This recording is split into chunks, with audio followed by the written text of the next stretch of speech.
سلام علیکم، وقت شما بخیر. ببخشید یه وقت دکتر میخواستم فردا برای مادرم ساعت 4 به نام قاسمی. اسم کوچیک برای چی؟ یعنی پریا قاسمی. بله باشه دیگه، من فردا ساعت 4 میرسم خدمتتون با مادرم. خیلی ممنونم، دست شما درد نکنه. فعلا خدافظ. داشت یه آهنگ بذارم؟ بذار یه آهنگ گوش کنیم ببینیم.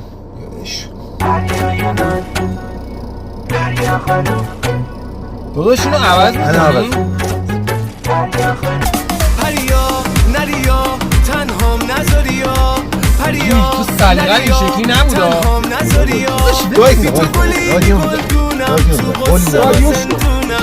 رادیوش کن. بیا یادم نمیره پریا بابا قطعش کنی.